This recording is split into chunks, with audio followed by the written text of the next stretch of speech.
Welcome to the Conscious Classroom podcast, where we're exploring tools and perspectives that support educators and anyone who works with teens to create more conscious, supportive, and enriching learning environments. I'm your host, Amy Edelstein, and I'll be sharing transformative insights and easy-to-implement classroom supports that are all drawn from mindful awareness and systems thinking. The themes we'll discuss are designed to improve your own joy and fulfillment in your work and increase your impact on the world we share. Let's get on with this next episode.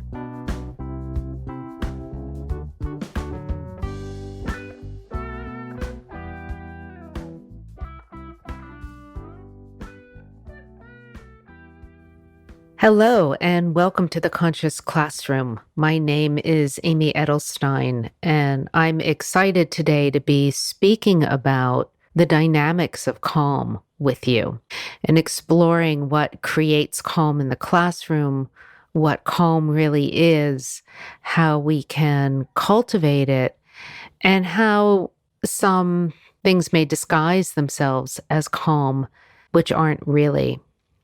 Let's begin by taking apart what those two words mean, the dynamics, in the same phrase as calm. Dynamic tends to mean agentic, active, forceful, moving, in relationship with. And calm tends to make us feel inactive, solitary, without movement. The more I reflected on what calm really is, the more I began to appreciate that calm has its own cadence. It has its own rhythm. It has its own active and engaged relationship with our surroundings. It has its own life force and its own life pulse. In order to build calm into our classroom and in order to encourage our teens to cultivate the capacity to be calm, we want to start recognizing what those dynamics of calmness are. How can we pay attention to them more so that we can nourish and foster those qualities that catalyze the experience of calm, that sustain the experience of calm, that deepen the experience of calm, and that extend the experience of calm. When we can recognize what we're looking for, we know what the target is that we're aiming towards. We know what we're trying to hit. And when we know where the bullseye is, we have a better chance of reaching it. Calm is an interesting experience. Quiet is not always calm. Still is not always calm. Think of the quiet students in your classroom who don't give anything away, who don't engage with you, where you never can really read them. You're not sure what's going on. You're not sure how much they're absorbing. You're not really sure where their attention or where their passion is. If you can't find their passion, you can't awaken their love of learning, and you can't really teach to those students who are disengaged. Sometimes behind that quietness lurks depression, giving up, apathy, fear, deep unhappiness, disengagement with life to avoid unsafe experiences. So quiet isn't always calm. The quietness of a student or a classroom that's calm has a hum to it. It has a vibrancy. It has a potency. It has a life pulse to it. You can feel that calm as goodness. You can feel it almost has a color to it. Life-sustaining sense of color and potency. And it transmits ease. It's inviting. The quietness or calm exterior that doesn't invite usually has something less positive at its heart. Calm doesn't have to look inactive. speaking in a quiet, calm voice isn't always the most calm thing to do. We can be happy and express exuberance or express warmth or express affection for our students or express congratulations and appreciation and recognition in a way that doesn't create agitation, in a way that fosters the student's sense of safety and goodness. Calm in today's classroom feels safe. It feels awake. It feels engaged. It feels loving. And for students who often experience so much insecurity in their relationships, in the world around them, often a lack of safety, lack of physical safety in neighborhoods that are more dangerous, a lack of safety for many children of color in a world that is so polarized and carries so many images of unsafety for students of color. We want to recognize that calm and safety and love and security in the classroom is a really potent touchstone for the students. Oftentimes, we feel as teachers that our lives are anything but calm. The period bells are ringing before we've even finished our class. The next class is marching in. We're being asked for information by our districts and our supervisors and our principals. We have papers to grade and tests to give and lessons to prepare and students who missed class to catch them up. And it feels anything but calm. So how are we in the middle of these very dynamic classrooms going to create an oasis of calm? And I want to propose that the three foundational tenets of the conscious classroom, the three foundational points of the inner strength system, all interrelate and all create the kind of dynamic calm that we're aspiring towards in our classrooms. And those three principles or qualities or foundational cornerstones are calm, curiosity, and care. And they feed one another. They create a very stable foundation. The way that calm relates to curiosity is curiosity has to do with engaged interest in our surroundings. It has to do with the context within which we're seeing our experience. And when we learn to expand the context around which any event is happening, it helps us create room for all of the chaos or motion or activity in our day. It helps create space and understanding of things and reasons why these things don't work. And having a bigger space within which to deal with all the issues of teaching helps us be calm in the middle of a storm. I was talking with some administrators at a school earlier this week, helping them to implement some of the conscious classroom principles. And of course, at this time of year, there were just so many tensions that they were dealing with. They were dealing with staff coming and going, teachers leaving, and need for new teachers to arrive 3/4 of the way into the year. Students landing on the doorstep, not knowing the school's culture and how to fit in.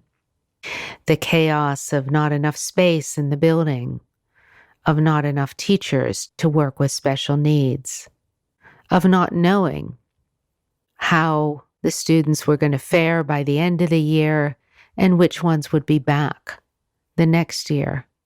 So very much chaos. And that often breeds a sense that we need to close off or hunker down. So what we did instead is we expanded the context. We looked at what's happening systemically in the districts, not just that school district, but school districts all around this area, this state, and even more broadly, generally across the country. We started to understand some of the dynamics that feel like an us and them, a school against a district or a teacher against the administration. But really, you see everyone's responding to a similar set of pressures, just in different ways. And the more we expanded and started to look systemically, the more we became interested in the context in which these tensions were arising. The more calm descended, the more space there was for kindness, for everyone involved, dissolving the us and them, depersonalizing disappointments. And that calm gave way for space to make a plan. It wouldn't resolve all the issues immediately, but it gave space to make a sane and grounded and humane plan for how to move forward, how to take back authority over the quality of one's school, one's classroom. When we lose our center of calm, when we feel victim to the forces around us, we feel like we lose the heart of why we're teaching or the heart of what our school is about. It's so very critical to understand how being interested, being curious about the factors, the context around the issues that are upsetting or rocking our sense of stability and focus and center will help us regain that composure. Calm doesn't come about through control. It really comes about through letting go, through allowing ourselves to be interested, to immerse ourselves in the factors going on with an expanded context, with an expanded sense of what's possible, and with enough trust in ourselves as we regain that sense of stability and composure that we can find unexpected but also very obvious solutions. I was reading a book earlier this week, and in it the author reiterated an old story, which I haven't had a chance to look up where it originated from, but it's a great parable. And it's all about how to meditate. And so some meditation students go to their teacher and they say, "Teacher, what is it to meditate?" And the teacher, "What is true meditation? What is it to meditate?" And the teacher said to the students, "Meditation is like pouring water in a sieve, having the sieve hold water." So, of course, the students were very perplexed. They didn't understand what the teacher meant. It sounded impossible. How could a sieve possibly hold water? How could you have something so filled with holes become a container? How could that imperfect vessel of ourselves, so full of cracks and imperfections, possibly contain that water of meditative calm? So the teacher marched the students down to the river, and the teacher took that sieve and placed it in the water. And all of a sudden, that sieve was surrounded by water inside and out. So no longer was it filled with holes, it was permeated by the calm, by water, by meditative awareness. So when we think about how to find calm, We often think, how can I, in my life, where I feel so stretched and so distraught and so beleaguered and so imperfect, so full of cracks and holes, how can I find a corner of myself that will hold a little bit of calm in the midst of feeling embattled? And the best way is to allow ourselves to really relax and let go and use the tools of mindful contemplation to bring that experience of calm in and around us so that we can immerse ourselves like the sieve in the stream and feel that calm inside and out. Because we can't possibly patch up all the holes of ourselves and the holes of the systems around us and the holes of the education system and the holes in some of our kids' lives and any other holes that you might imagine. We can't possibly find stoppers to plug those holes up. We need to find an accessible stream that we can immerse ourselves in. And the more we practice mindful awareness and the more we bring mindful contemplation into our classroom, the more we bring that stream in and around us. And when we bring that stream in and around us, we allow ourselves to immerse in that calm. We bring our students into it, and that creates a magnetic environment. It creates an environment where kids feel happier, where they want to be, where you have more access to the part of themselves that wants to learn. Being able to rest in mindful awareness also really just allows us to let go. And oftentimes we're so much in the thick of the fight, again, which feels like a Don Quixote alone waving our lance. And we need to be able to let go just a little bit. We need to find our own center where we can trust ourselves and trust our capacities, trust our creativity. And that little bit of calm can be found relatively easily if we don't insist that everything that disrupts that calm needs to go away. I'm sure we all recognize that when we have that calm, we're less triggered by our students.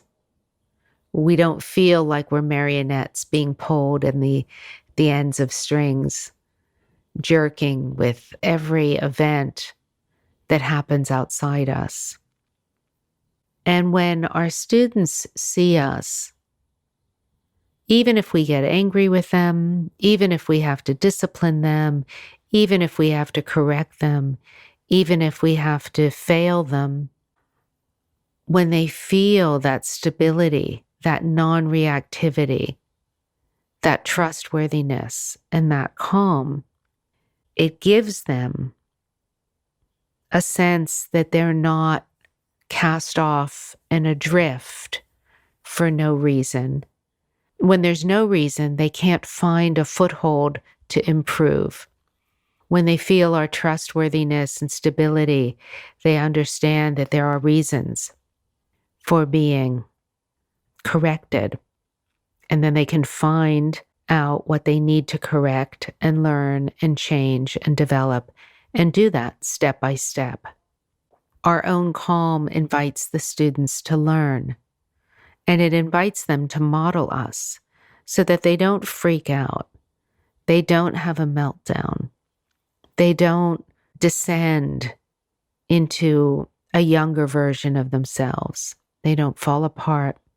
They recognize that there's need for improvement. They can find the way to improve, and they can actualize that improvement step by step. So having that calm really gives the kids a way forward.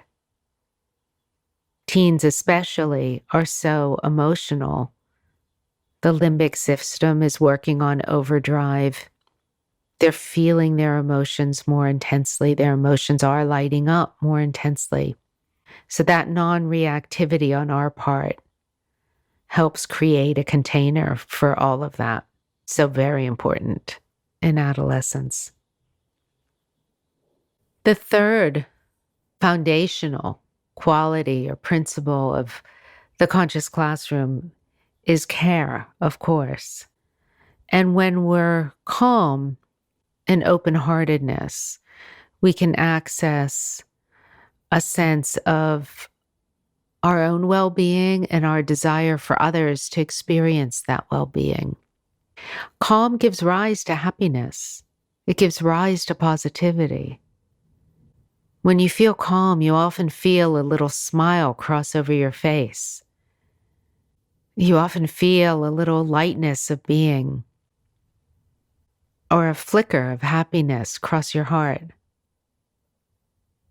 That calm that gives rise to happiness gives rise to a sense of connectedness, of care, of possibility, of non-sentimental affection and love for the process of teaching, the unfolding of learning and discovery and passion, wanting our students to do well, wanting our schools to do well, wanting our colleagues to do well, wanting goodness. Not in relationship to not wanting badness, wanting goodness for its own sake in a way that uplifts us, makes us happy, pulls us forward, stretches us to reach out of joy, not to reach for something out of lack. The care that arises out of calm and that gives rise to calm is a specific type of care. It's a very non-sentimental type of care. It's a kind of care that makes our heart feel expanded, stronger, more muscular. It's a type of care that gives rise to the desire to help because we're simply sharing our love of learning. It's easy to get caught in a cycle of helping out of lack, helping because the other needs, and feeling like we have to pour ourselves into so many empty vessels. At a certain point, we're going to run dry. We're going to feel tired. The care that arises from this wellspring of calm is a care that's more like a mirror, really, that we share like a mirror shares. The mirror reflects back the goodness. It doesn't need to extend itself or extend goodness from its own being. The still forest pool reflects the moon. It doesn't need to generate the light of the moon. So that care that we start to extend from this calm, still forest pool of ourselves is a light that is just reflecting back the light that is around us. We're able to recognize and catch it and extend it without any depletion or lack of ourselves or of what's possible. So let's do a short practice to experience that calm, to experience that sense of well-being, to experience that letting go. And even if you're in school, at work, give yourself a few minutes to try this. I just ask, if you're driving, don't do it, and wait until you're home. Always keep in mind your surroundings and your own safety and the safety of others. Allow yourself to sit up with your spine tall, your vertebrae stacked one on top of the other. Feeling gravity pulling you into the chair, feeling your weight solid on the chair beneath you, feeling your feet touching the ground, the stability of the ground beneath you. And notice that miraculous aspect of our spine that when we're seated solidly with our spine straight, it rises up almost without effort. There's a specific balance in the human form, in the way that the spine's created, that allows us to sit or stand tall, erect, almost without effort. Let yourself feel that. Let your spine just adjust and settle into its own balance, allowing the tension to melt away from your neck and your head to simply float at the very top of your spine.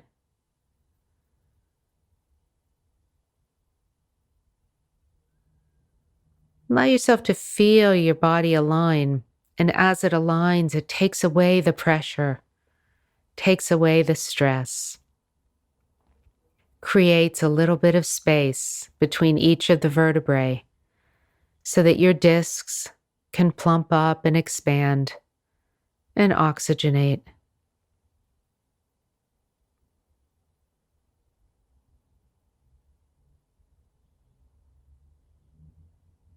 Turn your attention to your breath, noticing the inhalation and the exhalation just as it is, without force, without any pressure for your breath to be any different than it is. Shallow and slow, deep and long, or short and quick.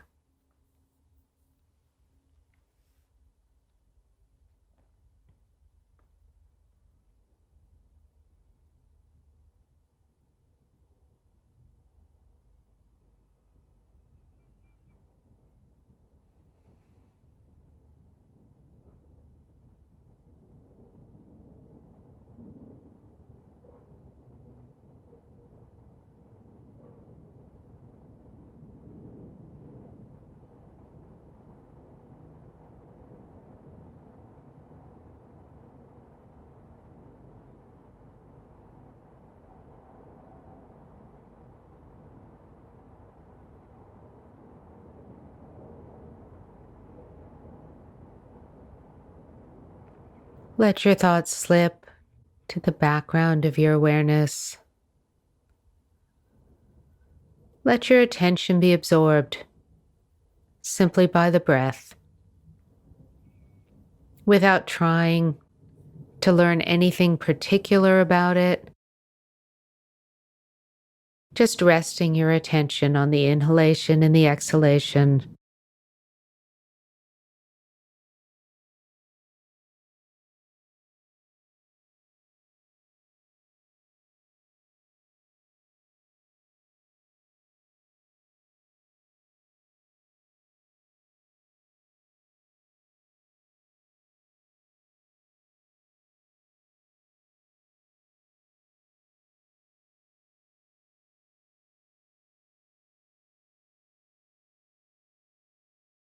And as you let your whole system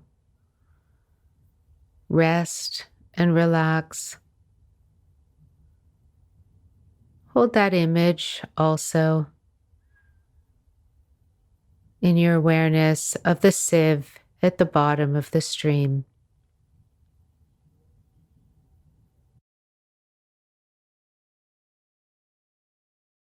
Letting the calmness of the breath going in and going out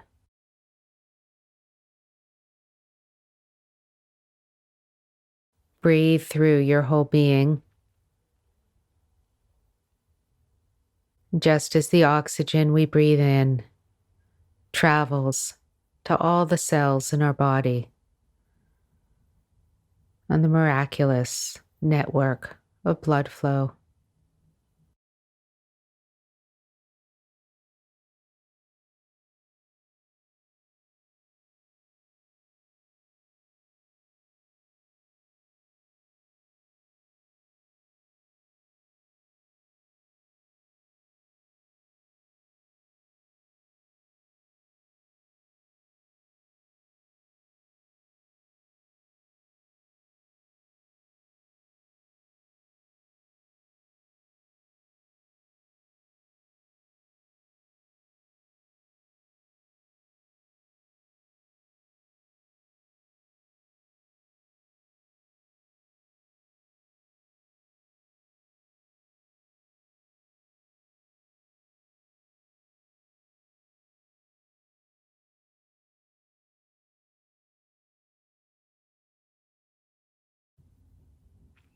And keep allowing yourself to just enjoy being easy,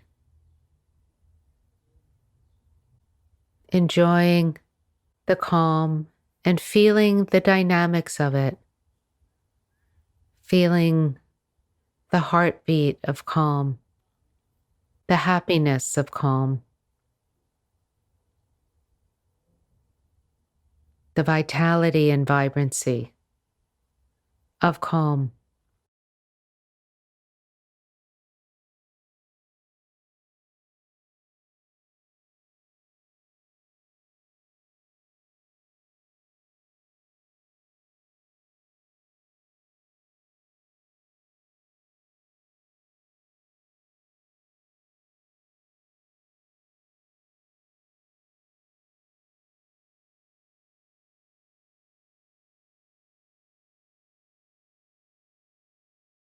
And now begin to bring your attention back without any sense of needing more, without any judgment of whatever your experience was. Simply learning from it, observing, allowing it to be, and recognizing that even if your experience was agitated, that agitation happens because of a vast array and variety of events. And because we can allow our awareness and attention to expand and consider those events, we can create a much bigger context for the busyness of our lives. When you hear the bell, we can finish.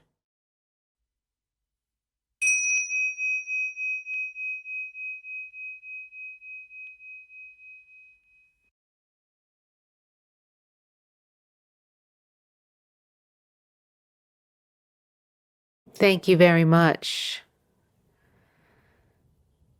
I encourage you to continue to reflect on the interrelationship between calm, curiosity, and care,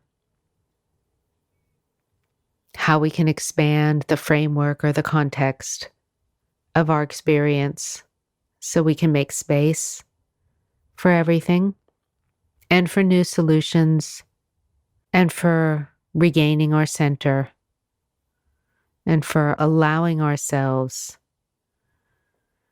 to be kind and gentle first and foremost with ourselves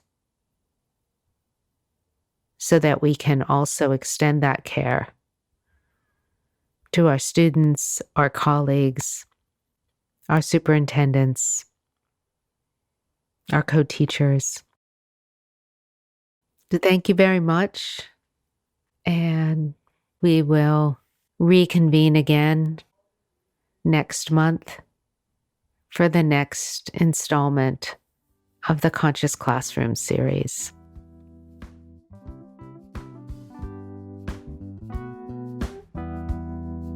Thank you for listening to The Conscious Classroom with me, your host, Amy Edelstein.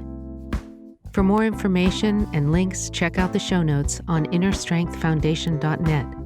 And if you enjoy the podcast, leave us a review or subscribe so you don't miss a single episode. See you next time.